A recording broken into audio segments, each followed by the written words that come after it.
నమస్తే సుమన్ టీవీ. మనం ప్రస్తుతం పిఠాపురం నియోజకవర్గం కొత్తపల్లి దగ్గర అయితే ఉన్నాము. ఒక సాధారణ మధ్యతరగతి కుటుంబంలో జన్మించిన ఒక యువకుడు అసాధారణ ప్రతిభ కనబరిచాడు. ఏంటి ఆ ప్రతిభ? అసలా ఈ కొత్తపల్లి మనం రావడానికి ప్రధాన కారణం ఏంటి అనేది మనం ఒకసారి ఒక విద్యార్థి ఎవరైతే ఉన్నారో అఖిలేష్, కొత్తపల్లి గ్రామానికి కుత్తుకుడుమిల్లి ఒక రూరల్ ప్రాంతానికి చెందినటువంటి అఖిలేష్ అనే ఒక యువకుడు ₹1,00,00,000 వేతనంతో ఒక ఉద్యోగాన్ని అయితే సాధించాడు. దానికి సంబంధించి వాళ్ళ తల్లిదండ్రుల స్పందన, అబ్బాయి స్పందన ఏ విధంగా ఉందని తెలుసుకునే ప్రయత్నంలో భాగంగా మనం ఇక్కడికి రావడం జరిగింది. ఒకసారి వాళ్ళ స్పందన అడిగి తెలుసుకునే ప్రయత్నం చేద్దాం.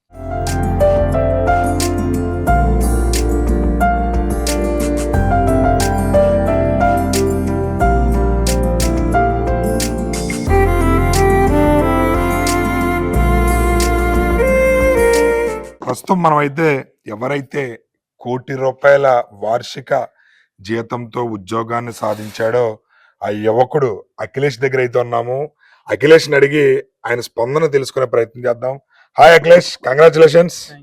లక్ష కాదు, 2,00,000 కాదు, ఏకంగా ₹1,00,00,000 ప్యాకేజ్ తో నువ్వు ఉద్యోగం సాధించావని మొట్టమొదటి వార్త తెలిసిన వెంటనే ఎలా అనిపించింది? ఆ వార్త ఎవరితో షేర్ చేసుకున్నావు? చాలా చాలా ఆనందంగా ఉందండి. తెలిసిన వెంటనే మా అమ్మకి చెప్పాను. చాలా చాలా ఆనందపడిపోయారు. నేను 2026 పాసౌట్. 2026 బ్యాచ్ నేను. ప్లేస్‌మెంట్ మొదలైనప్పటి నుంచి నేను ఎదురు చూస్తానండి. నా కోసం నాకు తగ్గ ఒక ప్యాకేజ్, ఒక కంపెనీ వస్తదా రాదా అని అంత పెద్ద ప్యాకేజ్ కంపెనీ వస్తదా. నేను కాలేజ్ జాయిన్ అయిన వెంటనే అనుకున్నాను, ఈ కాలేజ్‌కి ఎంత హైయెస్ట్ ప్యాకేజ్ తేవాలి. నా స్కిల్స్ మీద నాకున్న నమ్మకం అది. తేవాలనుకున్నాను. వెయిట్ చేస్తున్నానండి. ప్లేస్‌మెంట్ స్టార్ట్ అయింది. అలా ఒక ప్లేస్‌మెంట్ తర్వాత ఒక డ్రైవ్, తర్వాత ఒక డ్రైవ్ జరుగుతుంది. వెయిట్ చేస్తున్నాను నా రోల్‌కి తగ్గదే. వస్తదా లేదా కంపెనీ అని వెయిట్ చేశాను. చివరికి లాస్ట్‌లో వచ్చిన ఆపర్చునిటీ ఇది. అప్పటికే నేను ఒక ఇంటర్న్‌షిప్ ఎక్స్‌పీరియన్స్‌లు పొందాను. చాలా ప్రాజెక్టులు చేశాను. అందుకు షార్ట్ లిస్ట్ చేశారు నన్ను దీనికి. ఫైనల్‌గా ఇంటర్వ్యూ ఇవ్వడం జరిగింది. ఇంటర్వ్యూ జరిగాక ఒక నెలకి నాకు ఇలా ఫోన్ వచ్చింది. మీరు ఇంత ₹1,00,00,000 ప్యాకేజ్ పొందారని. అది వినగానే నాకు ఫస్ట్ అయితే మాటలు రాలేదు. తర్వాత చాలా ఆనందంగా కలిగింది. ఆ రోజు రాత్రి చాలా ప్రశాంతంగా నిద్రపోయాను. అప్పటి వరకు నెక్స్ట్ ఏంటి మనకి ఇంకా అవ్వలేదేంటి అనుకునేవాడిని. ఆ రోజు చాలా ప్రశాంతంగా నిద్రపోయాను. తెలిసిన వెంటనే మీ అమ్మగారికి చెప్పానంటున్నారు. మీ నాన్నగారు ఒక టైలర్ వృత్తి చేసుకుంటూ, మీ అమ్మగారు ఆయనకు సాయం చేసుకుంటూ జీవనాన్ని సాగించే కుటుంబం మీది. చిన్నప్పటి నుంచి మీరు కూడా పరిస్థితులు ఏంటనేది చూసే ఉంటారు. ఒక్కసారిగా ₹1,00,00,000 జీతం వచ్చిందమ్మా అని చెప్పిన వెంటనే మీ తల్లిదండ్రులు ఎలా స్పందించారు? చాలా చాలా ఆనందపడిపోయారండి. మా అమ్మగారు ఎప్పటినుంచో ఎదురు చూస్తున్నారు. మా అమ్మగారు ఇంకా మొదట్లోనో వస్తదని ఎదురు చూసారు. అలా చూసి చూసి ఒకేసారి ఇంత చెప్పేటప్పటికి మొఖంలో ఆనందం తెలిసిపోయింది. చాలా ఆనందపడ్డారు. ఆనందం నాకు ఇప్పటికి ఇంకా గుర్తుంది అలా. మరి అంటే మీ ఫాదరు మాటలు రావని చెప్పి అంటున్నారు. ఆయన అంటే చిన్నప్పటి నుంచి ఎన్నో ఇబ్బందులు పడి ఉంటారు. ఆయన చదువుకున్నారని చదవలేకపోయారు అని చెప్పి అంటున్నారు. ఇవన్నీ చూసే నువ్వు ఇన్స్పిరేషన్‌గా తీసుకొని ఈ స్థాయికి వచ్చావని అనుకోవచ్చా? అనుకోవచ్చండి. మా తాతగారికి చదువంటే చాలా ఇష్టం అండి. అందుకని ఆయన పిల్లలందరిని చదివించారు. అందరూ మంచి టీచర్ల కింద స్థిరపడ్డారిప్పుడు. అందరూ మంచి పొజిషన్‌లో ఉన్నారిప్పుడు. మా నాన్నగారికి మాటలు రాక ఆయన చేయగలిగింది, నేర్చుకోగలిగింది టైలరింగ్ నేర్చుకున్నారు. అప్పటినుంచి ఇంక టైలరింగే వృత్తిగా మమ్మల్ని చదివించారు. ఇదంతా చూసి నాకు కూడా అంటే ఇంక మా నాన్నగారే కదండీ మిగిలిపోయారు. నేను ఏదోటి చేయాలి, నేను కూడా మా నాన్నగారిని కూడా అదే పొజిషన్ చేయాలని చెప్పి అప్పటినుంచి కష్టపడి స్కిల్స్ అవన్నీ నేర్చుకోవడం, నా టైం కరెక్ట్‌గా ఉపయోగించుకోవడం, వీళ్ళిచ్చిన ఇంటర్నెట్ సౌకర్యాన్ని బాగా వాడుకోవడం చేయడం జరిగింది. ప్లేస్‌మెంట్‌లో కూడా నా బెస్ట్ ఇవ్వడం జరిగింది. అలా నాకు ఈ ₹1,00,00,000 ప్యాకేజ్ వచ్చిందని నేను నమ్ముతున్నాను. ఆయన స్పందన ఎలా ఉంది చెప్పిన వెంటనే? ఆయన స్పందన ఆయన స్పందన వేరేలా ఉంటుందండి. ఆయన వెంటనే ముద్దు పెట్టుకుంటారు. ఆయన ఆనందం వేరు. చాలా ఆనందపడ్డారు. ఆయన సాధించాలనుకున్నది అంటే మీ తాతయ్య గారు ఆయన రూపంలో సాధించాలనుకున్నది మీరు సాధించారు. మరి మీ బంధువులు గాని లేదా మీ రిలేషన్స్ వాళ్ళ స్పందన ఎలా ఉంది? చాలా చాలా ఆనందపడ్డారండి. మా మా మేమంటే కొంచెం అంటే మేము ఇలా ఉండిపోయారు. మా డాడీ గంగాధరరావు గారు ఇలా ఉండిపోయారని కొంచెం మంది బాధ ఉంటది కదండీ. మాటలు రావు, ఎలా ఉండిపోయారని బాధ ఉంటది కదా! ఆ బాధలో ఉన్న వాళ్ళందరికీ చాలా ఆనందకరమైన విషయం ఇది. ఫోన్ చేసి వెంటనే చెప్పారు. చాలా ఆనందంగా ఉందమ్మా. మీ నాన్నగారు ఇంత కష్టపడి చదివించారు. నువ్వు ఇలా సాధించావు. చాలా ఆనందంగా ఉంది అని వాళ్ళ ఆనందాన్ని తెలుపుకున్నారు. మా నాన్నమ్మ గారు వీర రాఘవమ్మ, మాలతి వీర రాఘవమ్మ ఆవిడ చాలా ఆనందంగా ఉన్నారు. ఆవిడ కూడా నా కొడుకు అంటే మిగతా వాళ్ళందరూ బాగా స్థిరపడి మిగతా వాళ్ళందరూ చదువుకున్నారు. మా నాన్నగారు చదువుకోలేకపోయారు కదా! మా నాన్నగారిని తీసుకొచ్చేది మీరేరా, మీ నాన్నగారికి పేరు తెచ్చేది మీరేరా అని ఎప్పుడు చెప్తూ ఉండేవారు. పేరు ఎలా తీసుకొచ్చినందుకు నాకు చాలా ఆనందంగా ఉందండి. అంటే చాలా మంది గెలుపు దాకా వెళ్ళి హ్మ్. మళ్ళీ వెనక్కి వస్తుంటుంటారు, లేదా దగ్గరికే వచ్చి చేజారిపోతుంటుంటది. అలా చాలా మంది నిరుత్సాహపడుతుంటుంటారు. అలాంటివి నువ్వు ఈ నిరుత్సాహపడడం, మళ్ళీ కసిగా మనం చదవాలనే ఆలోచన నీకు ఎప్పుడైనా ఇలాంటి సందర్భాలు ఎదురయ్యాయా? ఆ! అయ్యాయండి. నాకు కూడా ఒక 2, 3 కంపెనీలొచ్చాయి. అవి కూడా దగ్గర దాకా ఎళ్ళాను. తర్వాత ఆ కంపెనీలు మళ్ళీ మా కాలేజ్‌కి ఏ రెస్పాన్స్ ఇవ్వకపోవడం అంటే ఆశ పెట్టుకుంటాం గదండీ! ఇలా ఒక కంపెనీ వచ్చింది. మంచి ప్యాకేజ్‌తో వచ్చింది. సరే మనకొస్తుందని మనం ఫుల్ ఇస్తాం. లాస్ట్ దాకా ఎళ్ళేసరికి కంపెనీ మరి రెస్పాన్స్ రాదు. అలాంటివి చాలా చూసానండి. చాలా నేను స్టార్టింగ్‌లో నా ఫోర్త్ ఇయర్‌కొచ్చినప్పుడు చాలా కంపెనీలకి అప్లై చేయడం కూడా జరిగింది. అవన్నీ రిజెక్ట్ అయిపోతాను. చాలా రిజెక్షన్ మెయిల్స్ చూసాను. చాలా రిజెక్షన్ మెయిల్స్ చూసాకే ఇలాంటిదొకటి నాకు కూడా వచ్చింది. అంటే నేను దీని ద్వారా నేనేం చెప్పాలనుకుంటున్నానంటే మీరు అయిపోలేదు ఏది. మీరు ప్రయత్నిస్తూ ఉంటే ఎప్పటికప్పుడుకొస్తది. నాకు చివర్లో వచ్చింది. మా ఫ్రెండ్స్ అందరూ తెలిసినోళ్ళందరూ ప్లేస్ అయిపోయారు. నేనొక్కడినే మిగిలిపోయాను. అయినా లాస్ట్‌లో వచ్చిందిది. కాబట్టి ఇది ఒక ఎగ్జాంపుల్‌గా తీసుకొచ్చాను. ఫైనల్‌గా నువ్వు విజయం సాధించావు. ₹1,00,00,000 జీతం వస్తుంది. అంటే నువ్వు నేను ఈ స్థాయికొస్తే ఏదైనా చెయ్యాలనుకుంటున్నాను. నాకు పలానా ఇది చేయాలని ఉంది. మా నాన్నగారిని లేదా మా అమ్మగారిని గౌరవంగా ఇలా చేయాలనే కోరిక ఒకటుందని నీకేమైనా అనిపించింది ఏమన్నా ఉందా? ఇప్పుడు నెరవేర్దారి అనుకున్నదేమన్నా? ఆ! ఉందండి. మా నాన్నగారు ఇంకా వయసయిపోయింది. మిషన్ కుట్టలేకపోతున్నారు. ఆయన చేత ఫస్ట్ అది ఆయన ఆయన ఇష్టంతోనే ఆయన చేత ఫస్ట్ రెస్ట్ ఇచ్చి ఆయన రిటైర్మెంట్ లాగా ఇవ్వాలనుకుంటున్నాను. అలాగే మా అమ్మగారికి కావాల్సిన కొన్ని కోరికలున్నాయి. అవి తీర్చాలనుకుంటున్నాను. నాకు పెద్దగా కోరికలేం లేవండి. నేను పెద్దగా ఆశించే వాడిని కాదు. నాకు వీళ్ళ కోరికలు తీర్చితేనే చాలు నాకు. అదే సంతోషం. మరి నువ్వింత స్థాయికి వెళ్ళావు. ₹1,00,00,000 వార్షిక ఆదాయం సంపాదించావు. మీ తల్లిదండ్రులను సగర్వంగా కాలరెత్తుకునేలా చేస్తున్నావు. మీకు ఇక్కడ MLA, deputy CM Pawan Kalyan గారున్నారు. నీకు ఆయన అంటే ఇష్టమేనా? ఆ! ఎందుకుండదండి. ఆయన పొలిటికల్‌గా ఆయన విజన్ నాకు చాలా నచ్చింది. ఆయన ఒకవేళ ఇన్ కేస్ ఆయన కలిసే అవకాశం వస్తే ఆయనకి ఏం చెప్తా కలవాలని ఉందా నీకు? కలవాలని ఉందండి. ఎమ్మెల్యే పైగా డిప్యూటీ సీఎం ఆయన కలవాలని ఉంది. ఆయన కలిసి ఇలా చెప్పాలని ఉంది. సార్ మీ మీ నియోజకవర్గం నుంచే నేను కొట్టాను సార్ ఇలాగా అని చెప్పాలని ఉంది నాకు. కోరుకుందా ఆయన కలవాలని కోరుకుందా? కోరిక ఉందండి. ఎందుకు ఉండకూడదండి. ఓకే.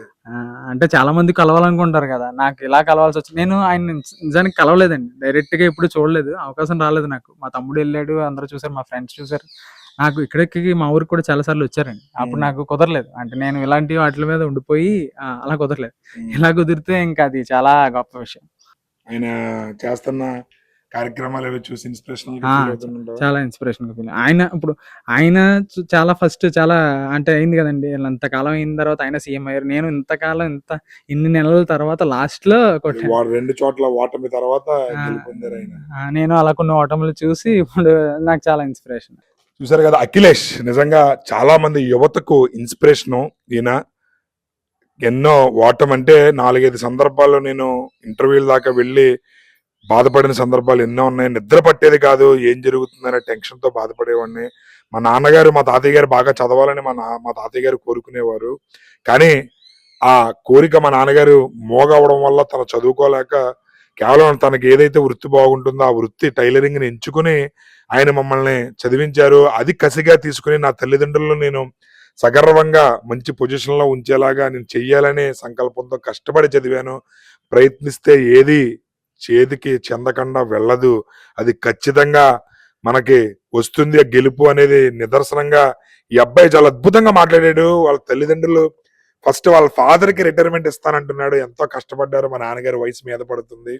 సో, నేను ఉద్యోగం తెచ్చుకున్నాను కాబట్టి ఆయనకి రిటైర్మెంట్ ఇవ్వాలనే కోరికుంది. నా తల్లి కొన్ని కోరికలున్నాయి. అవి కూడా నెరవేర్చాలి. నాకైతే ఏమి కోరికలు లేవు. అవకాశం ఉంటే డిప్యూటీ సీఎం పవన్ కళ్యాణ్ గారిని మాత్రం కలుస్తానంటున్నారు. ఆయన చేస్తున్న అభివృద్ధి ఆయన కూడా 2 చోట్ల ఫెయిల్ అయ్యి మూడోసారి ఎక్కడైతే పిఠాపురం నుంచి పోటీ చేసి గెలుపొంది డిప్యూటీ సీఎం దాకా వెళ్ళారు. ఆయన ఇన్స్పిరేషను. అలాగే నేను కూడా సాధించానని చెప్పి చాలా అద్భుతంగా చెప్తున్నాడు. ఒకసారి వాళ్ళ తల్లి ఎవరైతే ఉన్నారో అఖిలేష్ వాళ్ళ తల్లిదండ్రుల ఇద్దరు స్పందన కూడా మనం చూద్దాం. వాళ్ళు ఎలా ఫీల్ అవుతున్నారు అనేది వాళ్ళ తల్లి మాటల్లోనే. ఫైనల్ గా నిన్ను ఆదర్శంగా తీసుకునే యువతకు కానీ లేదా ఇప్పుడు యువతకి నీ వీడియో చూస్తున్న ప్రేక్షకులందరికీ ఏం చెప్పదలుచుకున్నావు నువ్వు? ముందుగా నాకు ఈ అవకాశం కల్పించిన మా కాలేజ్ ఆదిత్య యూనివర్సిటీకి థ్యాంక్ యూ చెప్పాలనుకుంటున్నాను. Satish Reddy sir thank you. మీలాంటి వాళ్ళు ఉండబట్టే నాకు ఇలాంటి అవకాశాలు దక్కాయి. అవకాశమే అంటాను నేను ఇది. అవకాశం నాకు దక్కింది, నేను వినియోగించుకున్నాను.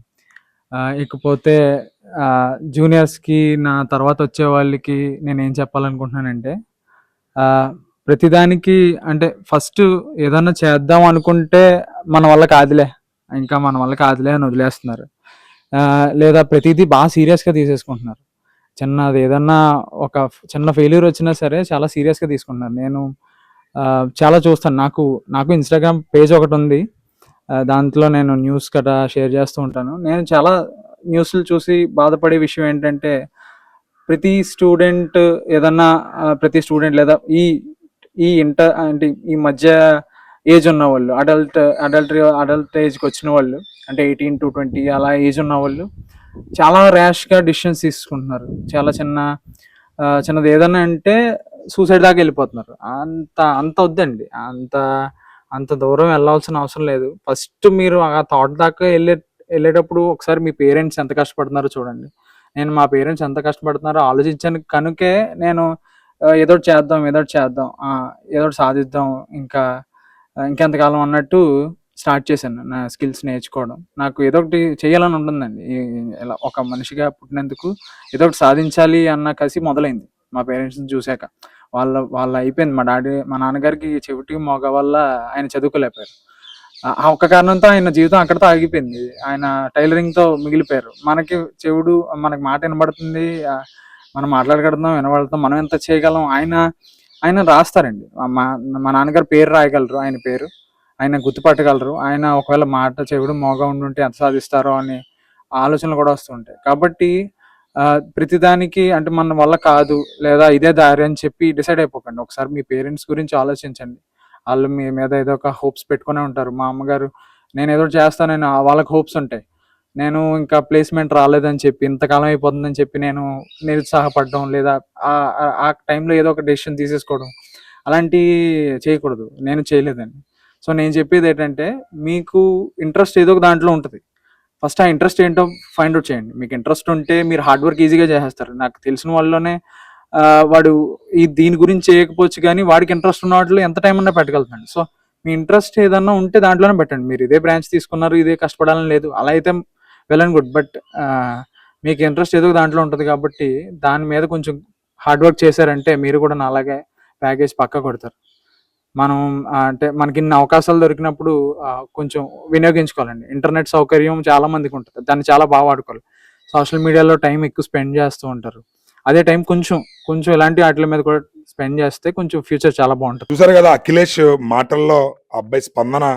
తన తల్లిదండ్రుల కష్టం నేను వృధా పోనీయకుండా నా కళ్ళెదురుగా నేను చూశాను, ఎన్నో ఒడిదుడుకులు ఎదుర్కొన్నాను, అయినా సరే నిలదొక్కుని నిలబడ్డాను అని చెప్పి తన భావాన్ని వ్యక్తపరుస్తున్నారు. తల్లిదండ్రులు అంటే ఎనలేని ప్రేమ, అదే విధంగా తన వృత్తి పట్ల అంకిత భావంతో కష్టపడి ఈ రోజు ఈ విజయానికి చేకూర్చాడు. ఒక మధ్యతరగతి యువకుడు ఎవరైతే ఉన్నారో అఖిలేష్, తను ₹1 కోటి వార్షిక ఆదాయంతో ఉద్యోగం సంపాదించాడు.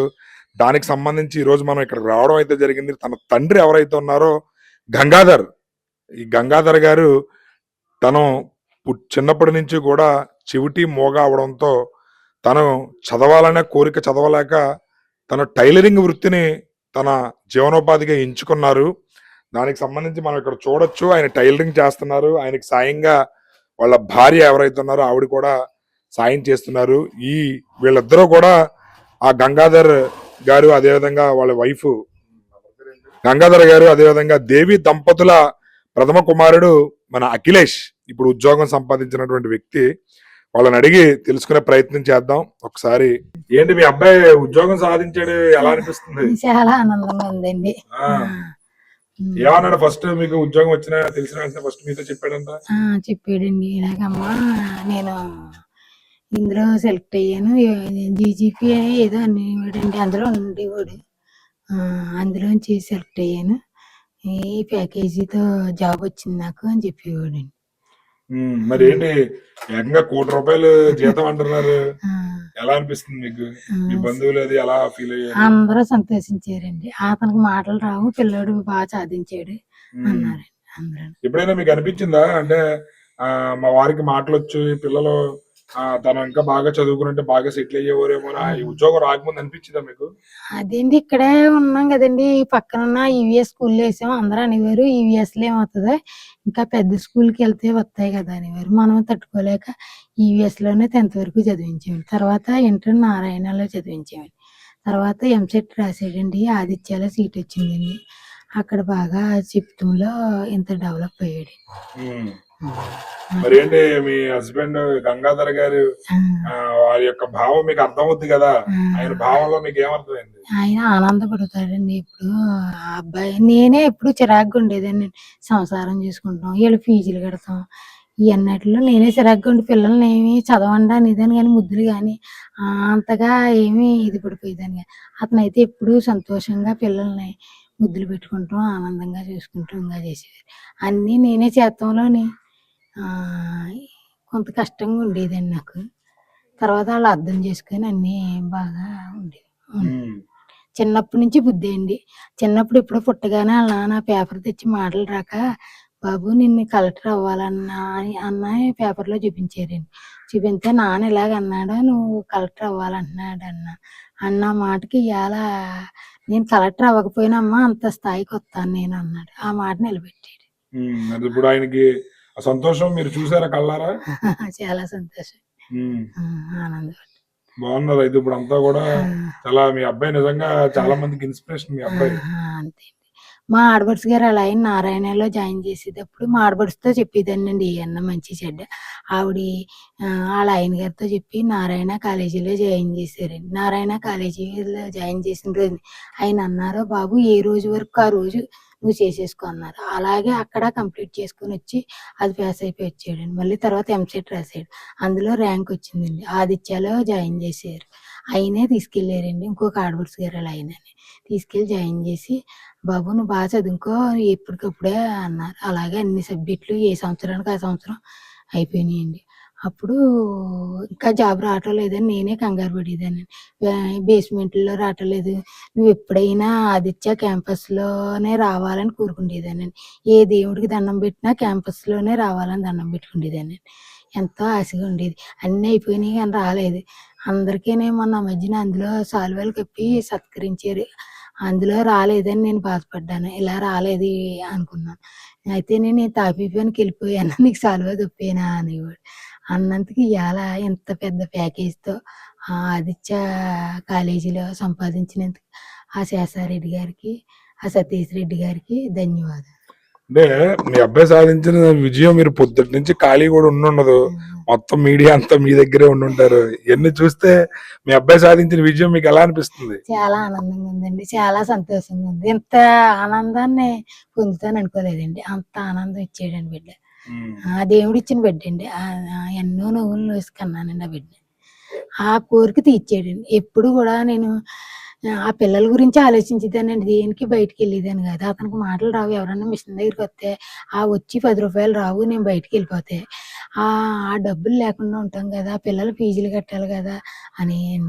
పిల్లలు కూడా దేనికి పేసి పెట్టేవారు కదండి. ఇద్దరు కూడా ఎట్టిని తినేసి వెళ్ళిపోతాం, చదువుకుంటాం, అంత మంచిగా తిరిగారండి. ఇప్పుడుకొచ్చి మా పెద్ద అబ్బాయి అయితే ఈ ఊళ్ళో ఎవరో కూడా ఈ ప్యాకేజ్ వల్లే తెలిసింది కానీ అబ్బాయి తెలియలేదండి. ఆ కాలేజీకి వెళ్తాం వస్తాం అంతే అండి, ఇంట్లో ఉంటాం. పుట్టినరోజైనా పండుగ వచ్చినా బట్టలకి వెళ్ళి బాబు అంటే, అమ్మ నువ్వు తెచ్చిన బట్టలే బాగుంటాయి అనేవాడు. ఆ బట్టలతోనే సర్దేసుకునేవాడు. వాళ్ళ బాబు నువ్వు అంత పెద్ద కాలేజీకి వెళ్తున్నావు, నానగుట్టిన బట్టలు పనిచేస్తాయంటే, పర్లేదమ్మా నా ఫ్రెండ్స్ అందరూ నానగుట్టినయే బాగున్నాయి అంటున్నాడు. అలాగనే కుట్టించుకుంటూ కూడా వాళ్ళ నాన్న దగ్గరే కుట్టించుకుంటూ పోయాడండి. అలాగే చేసుకొచ్చాడు. అంత మంచిగా తిరిగాడండి, ఎప్పుడూ నన్ను ఇబ్బంది పెట్టలేదండి. అతన్నే నేను ఇసుకున్నానేమో కానీ నన్ను ఎప్పుడు ఇబ్బంది పెట్టలేదండి. అంత మంచిగా ఉండేవాడు. నేనే రాలేదన్న ఆదుర్దాతో కంగారు పడిపోయి ఆయన టెన్షన్ పెట్టేసేదాన్ని. అలా పెట్టినా సరే ఎప్పుడూ బాధ పెట్టుకోలేదు. చాలా మంచిగా తిరిగాడండి. మాకున్నంతలో అలా చదివించాము, నా పేరు నిలబెట్టాడు. ఆ తాతయ్య నానమ్మ పేరు నిలబెట్టాడు. మా మామయ్య గారికి ఎంతో ఆశ అండి ఈ చదువులన్నా. ఆ రోజుల్లోనే అందరినీ టీచర్ని చేశారండి ఆయన. ఇప్పుడు మనవలందరూ పెద్ద పెద్ద లెవెల్‌లో ఉన్నారు. ఈ నోరు లేని పిల్లోడుకుంటారేమో మా అత్తయ్య గారు అన్నారు జాయిన్ చేసిన రోజుని. అందరం ఉంటాం కాదు, నా నోరు లేని కొడుకు ఉండాలని ఎదురొచ్చిందండి ఆవిడ. ఆ ఎదురొత్తే నా నోరు లేని కొడుకు బిడ్డే పెద్దోడవ్వాలంది. ఆ మాట ఇయాల ఇంతటి వరకు తీసుకొచ్చిందండి సినిమా. ఇలా అనండి. జనరల్ ఆ! ఆ! తెలుగుదేశం చంద్రబాబు గారన్నా, లోకేష్ గారన్నా ఇంకా ఆళ్ళంటే ఎన్టీ రామారావు, ఎన్టీఆర్ ఇంకా ఏంటి మీరు పవన్ కళ్యాణ్ గారు అభిమానా? ఆ! అంటే మీరేంటి ఎవరు హ్మ్. పవన్ కళ్యాణ్ గారు? హ్మ్. చంద్రబాబు నాయుడు. ఉమ్. పవన్ కళ్యాణ్ ఇంకెంత మీ ప్రేమ. అబ్బాయి ఉద్యోగం వచ్చింది, ఎలా అనిపిస్తుంది? హ్మ్. ఉద్యోగం సాధించాడు, ₹1,00,00,000. హ్మ్. ఆ, మీ అబ్బాయి హ్మ్. ఇద్దరిలో పెద్దోడు. స్కూల్ కాలేజీకి వెళ్ళాడు. మీ అబ్బాయి మీ గురించి చాలా బాగా చెప్తున్నాడు. మరి టైలరింగ్ మానేస్తారా మీరు? మీ అబ్బాయి మరి ఉద్యోగం వచ్చింది కదా, మీ డబ్బులు దీని ద్వారానే మరి మానేస్తారు. ఇప్పుడు మీరు ఆయనకి ఇచ్చేస్తారు, ఆవిడకి ఇచ్చేస్తారు. ఓకే, సంపాదించిన డబ్బులు ఆవిడకి ఇస్తారు. కంగ్రాచులేషన్స్ మీ అబ్బాయికి ఉద్యోగం వచ్చినందుకు. ఈయన గంగాధర్ గారు మనం చూడొచ్చు. ఈయన చిన్నప్పటి నుంచి కూడా చెవిటి మోగ అవడంతో తన భావాన్ని వ్యక్తపరచగలరు, కానీ ఏం చెప్తున్నాం అనేది తనకు కొంచెం అర్థం కావడానికి టైం పడుతుంది. ఆయన మాటలు మీరు విన్నారు కదా, ఇలాగా పవన్ కళ్యాణ్ గారి గురించి అంటున్నారు, చంద్రబాబు నాయుడు గారి గురించి అంటున్నారు, ఇలాగ అంటున్నారు. వాళ్ళ అబ్బాయికి ఉద్యోగం వచ్చిందని చెప్పి మనతో పంచుకుంటున్నారు. చాలా ఆనందంగా ఆయన ఫీల్ అవుతున్నారు. వాళ్ళ సంపాదించిన డబ్బులు ఏవైతే ఉన్నాయో టైలరింగ్ వృత్తి ద్వారా ఆ డబ్బులు తన భార్యకి ఇచ్చేవారని చెప్తున్నారు. పెన్షన్ వచ్చాక గెంతేసేసేవారండి. 6 ఏళ్ళు పెన్షన్ వస్తుందండి ఆయనకి. గెంతేస్తారు. ఇంక చంద్రబాబు నమస్కారాలు, ఆ పవన్ కళ్యాణ్ గారికి నమస్కారాలు. ఎక్కడున్నాను ఆ పెన్షన్ వచ్చిందని ఎంత ఆనందం అండి. ఇంక చంద్రబాబు నాయుడు గారు ఇచ్చారని ఊరంతా ప్రసారం చేసుకుంటా నాకు మా తెలుగుదేశం సైకిల్ గుర్తుపై వచ్చింది ఈ పెన్షన్ అని ఎంతో మందికి అందరికీ చెప్తానే ఉంటాడు అతను. ఊరందరికీ తెలిసి అతను తెలుగుదేశం అని. ఇంత మాట కూడా ఎవరని తెలుగుదేశాన్ని అన్నవారు. పవన్ కళ్యాణ్ గారు వస్తే ఈ ఊరు ఇంక ఎంత ఆనందం, అందరి దగ్గరికి వెళ్ళిపోయి అందరిని అడిగేసి చెప్తారు. ఆయన అంత ఇష్టం ఆ తెలుగుదేశం పార్టీ అంటే అతనికి. మాటలు రాక చెప్పలేకపోతున్నారు. అతను అందరూ నేను చెప్తున్నాను. ధన్యవాదాలు. చంద్రబాబు నాయుడు గారు మరి కలుస్తారా చంద్రబాబు నాయుడు గారిని? మీ నాన్నగారు చంద్రబాబు నాయుడు గారు ఇష్టమా?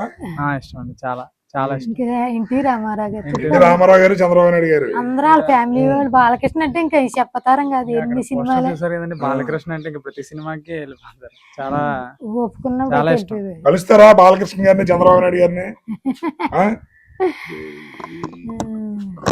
దీనికి చంద్రబాబు నాయుడు గారు కానీ, బాలకృష్ణ గారు కానీ, ఎన్టీ రామారావు గారు కానీ అంటే చాలా అభిమానం అంటే వాళ్ళ ఫ్యామిలీ అయితే. ఖచ్చితంగా ఆయన అవకాశం ఉంటే ఒకవేళ కలిసే అవకాశం ఉంటే కనుక చూద్దాం. ఏంటమ్మా గాజు గ్లాస్ మేము తెచ్చుకొని ఇంట్లో పెట్టుకున్నామండి. గాజు గ్లాస్ ఆయన తెచ్చి పెట్టుకున్నారు. తెచ్చిపెట్టుకున్నారు. చాలా ఇష్టం. అమ్మ బాబాయ్ చాలా ప్రాణం అండి. ఇంక ఎగిరికి ఎత్తేసేస్తారండి ఆయన. చంద్రబాబు నాయుడు గారు, పవన్ కళ్యాణ్ గారు ఇంకా అన్న తెలుగుదేశం ఇంకెంతో ప్రాణం అండి.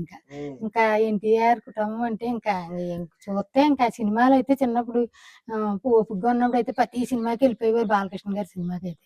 ఇప్పుడు ఇంక వెళ్ళలేక టీవీలో ఇంకా అదే సినిమా 10 రోజుకి 100 సార్లు వచ్చినా అదే చేసేస్తారు. ఏంటి గ్లాస్ ఎవరిది? పవన్ కళ్యాణ్ గారిది. ఏ సినిమాలోనూ మరి అలాగే అన్నారంట. ఇలా అన్నారు పవన్ కళ్యాణ్ గారు, ఎలా అన్నారా? ఇద్దరు పవన్ కళ్యాణ్ గారు, చంద్రబాబు నాయుడు గారు, పవన్ కళ్యాణ్ గారు, చంద్రబాబు నాయుడు గారు ఇద్దరు అంటే కూటమి ప్రభుత్వం. ఈయనకి అంటే ఇద్దరు కలిసి ఉండడం ఇష్టం అంట. మీరు చూడొచ్చు ఈ జనసేన గాజు గ్లాస్ ను కూడా ఆయన కూడా క్యారీ చేస్తున్నారు. అవకాశం ఉంటే వాళ్ళు చంద్రబాబు నాయుడు గారు, పవన్ కళ్యాణ్ గారిని కలిసి అవకాశం వచ్చి. బాలకృష్ణ గారి సినిమాలు అయితే ప్రతిరోజు ఆయన టీవీలో చూస్తూనే ఉంటుంటారంట. ఇదివరకు సినిమా హాల్కి వెళ్ళి చూసేవారు, ఇప్పుడు టీవీలోనే ఇంకా పదే పదే అదే సినిమాలు చూస్తుంటారు. ఆయన అవకాశం ఉంటే మాత్రం ఖచ్చితంగా కలవాలని మనస్ఫూర్తిగా నేను కూడా కోరుకుంటున్నాను. ఎంత అభిమానం చూపించే వాళ్ళని ఎవరన్నా కలవకుండా ఉంటారా అని కూడా అనుకుంటున్నాను. ఖచ్చితంగా కలుస్తారు. ఈయనైతే ఎవరైతే ఉద్యోగం సాధించినటువంటి యువకుడు అఖిలేష్ వాళ్ళ తల్లిదండ్రులతో ఉన్నాడు. వాళ్ళ ఆనందానికి అయితే అవధులు. వాళ్ళ నాన్నగారి ముఖం అయితే వెలిగిపోతుంది. ఆయన ఆనందానికి అవధులు లేవు. తల్లి అయితే చెప్పక్కర్లేదు. తన భావాన్ని వ్యక్తపరుస్తుంది. తన తండ్రి భావాన్ని వ్యక్తపరచలాగా తను ఇలాగా తన ఎమోషన్ ఎలా చూపిస్తున్నారు. నిజంగా నాకైతే చాలా చాలా ముచ్చటగా అనిపిస్తుంది వీళ్ళని చూస్తుంటే. తన తండ్రి పడ్డ కష్టం తెలుసుకుని ఇవాళ ఈ ఉన్నత స్థాయికి నేను రావడానికి అది ఎంతో దోహదం చేసింది. నా తండ్రిని ఖచ్చితంగా టైలరింగ్ మానిపిస్తానని ఆయన అంటుంటే, ఆయన మాత్రం నేను టైలరింగ్ మానను, నేను సంపాదించిన డబ్బులు నా భార్యకి ఇస్తాను, ఇస్తూనే ఉంటానని చెప్పి ఆయన తన భావాన్ని వ్యక్తపరుస్తున్నారు. వీళ్ళు నిజంగా ఇలాంటి వాళ్ళని మనం ఆదర్శంగా తీసుకోవాలి ప్రతి యువత కూడా. ఎందుకనంటే చిన్న చిన్న కష్టాలకి మనం భయపడో లేదా చిన్న చిన్న అపజయాలకి కుంగిపోయో రకరకాలుగా ఆలోచిస్తున్నారు, ఎక్కడెక్కడికో థింక్ చేస్తున్నారు. అవన్నీ మనకు అవసరం లేదు. ప్రయత్నిస్తే ఖచ్చితంగా మనకి విజయం ఇవాళ కాకపోయినా రేపైనా మన తలుపు తడుతుంది. ప్రయత్నం చేస్తూనే ఉండాలి. దానికి ఈ రూరల్ ఏదైతే ఉందో ఒక మారుమూల గ్రామంలో జన్మించినటువంటి ఒక యువకుడు దీనికి స్ఫూర్తి. ఇలాంటి వాళ్ళు మనల్ని ఇన్స్పిరేషన్ గా తీసుకుని మనం జీవితంలో ఎదగడానికి దోహదం చేస్తాయనడానికి నిదర్శనమే వాళ్ళ తల్లిదండ్రులు మీరు చూడొచ్చు. రాబోయే రోజుల్లో ఇలాంటి యువకుడిని ఆదర్శంగా తీసుకుని యువత అంతా కూడా మంచి స్థానంలో స్థిరపడాలని, మంచి ఉన్నత స్థితిలో ఉండాలని మనస్ఫూర్తిగా కోరుకుంటూ ఆకాంక్షిస్తూ కెమెరామెన్ అశోక్ తో శ్రీనివాస్, సుమన్ టీవీ.